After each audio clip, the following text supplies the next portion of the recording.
Off the west coast of Sumatra, in the Dutch East Indies, is the small island of Nias, a place seldom visited by travelers, and where today live a primitive people as yet untouched by Western civilization.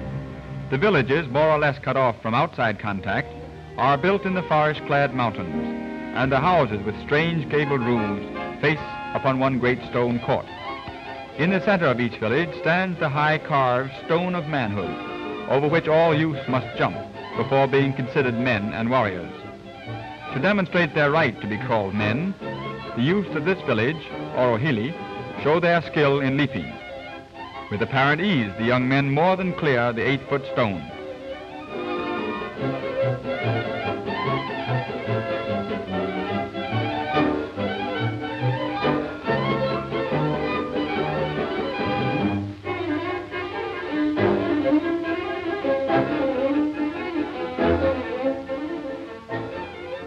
The chief and his attendants are in the audience. The chief is the proud possessor of a prize scabbard. His bodyguard has a less decorative one. Many hundreds of feet above Orohili, near the summit of a mountain, is situated another and more interesting village, which can be reached only by a steep climb over trails through the thick jungle. Near the end of the climb, Orohili can again be seen far below.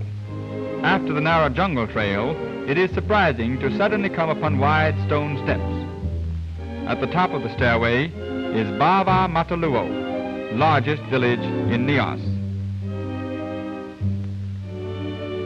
The roof of the tribal house rises to a height of more than 75 feet. The warriors of Bava Mataluo prepare to stage a war and hunting dance in honor of the visiting strangers.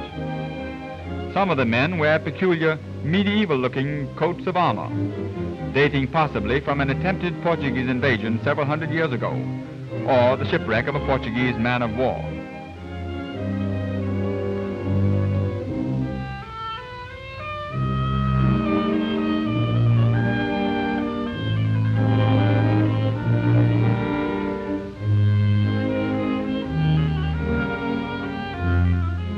The men of Nias are noted for their fierceness and courage, and only recently have they submitted to outside rule and to Dutch dominance.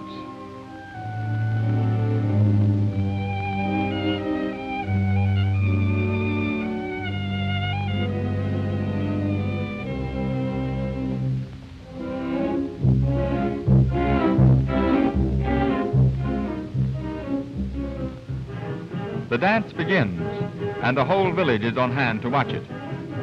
The women and children have front row seats behind the grills of the odd upper story windows.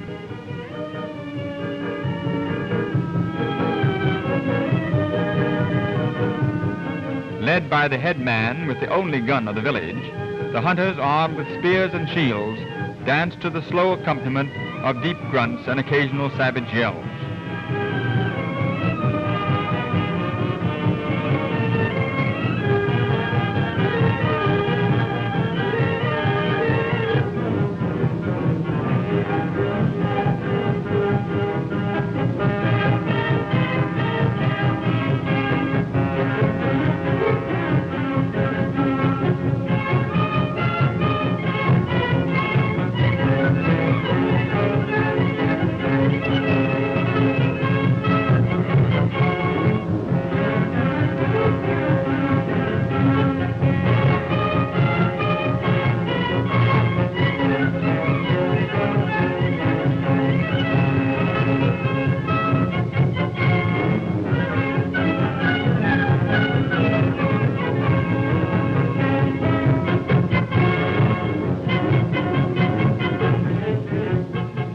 After a brief visit to this primitive island, one takes a ship and sails northeast through the Indian Ocean to Sumatra, 7th largest island in the world. One of the most interesting sights of the Minangkabau country, the plateau highland along the west coast, is the Sunday market at Payakumbuh. Here, once a week, the natives from the surrounding territory come to spread out their wares and barter. And as is the custom in the Indies, women do most of the trading.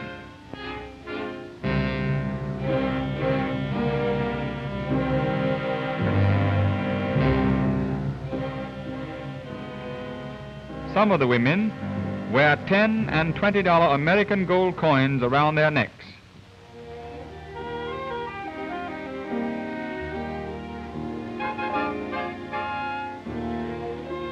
The very latest in hairdressing. A hat that will be even more useful when it rains. The wealthier upper-class women wear conventional Minangkabau dress. Around their necks are more elaborate ornaments of gold.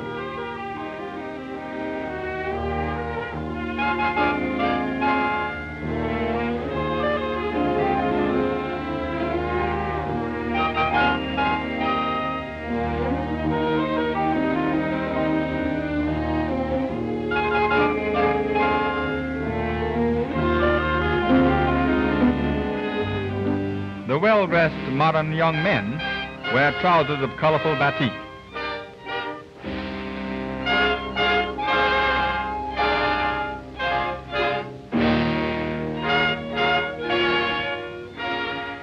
Nearby at Fort de Kock, native curio merchants bring their wares to the hotels and display them on the lawn. It may be hard to decide just what to buy, but it is almost certain something will be purchased before leaving.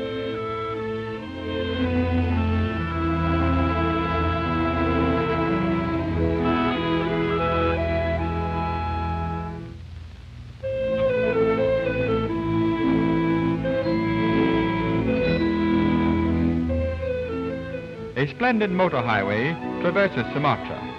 Near the center of the island stands a simple column, marking the spot where the road crosses the equator.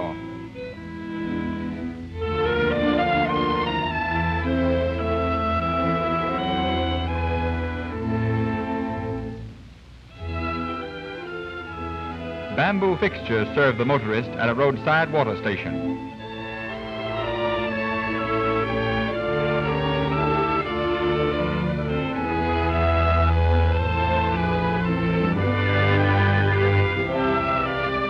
Bamboo is used by the natives for many purposes. Large stems are converted into handy buckets. At Palupu is a pool of holy fish. These fish, which are sacred to the Muslims, are never eaten, but visited and fed entirely by native pilgrims and curious visitors.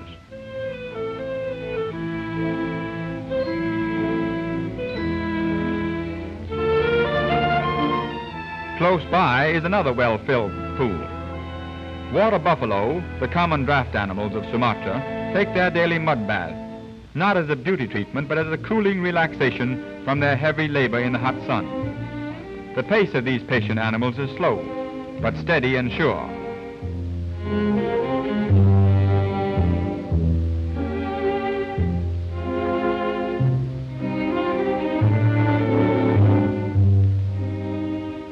A Batak village with its quaint houses is one of the unusual sights which a traveler sees in Sumatra.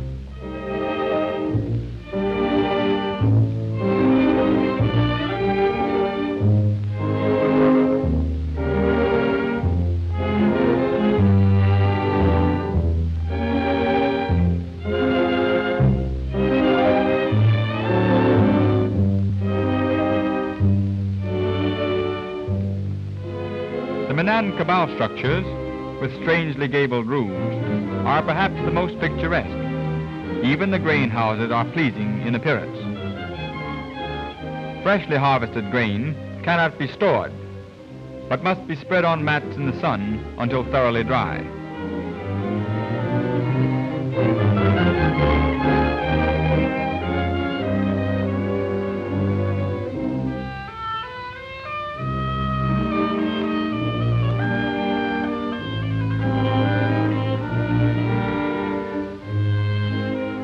The quaintness and beauty of the native scenes, etched against dark backgrounds of impenetrable forest, linger long in our memory as pleasant reminders of Sumatra, a tropical garden spot.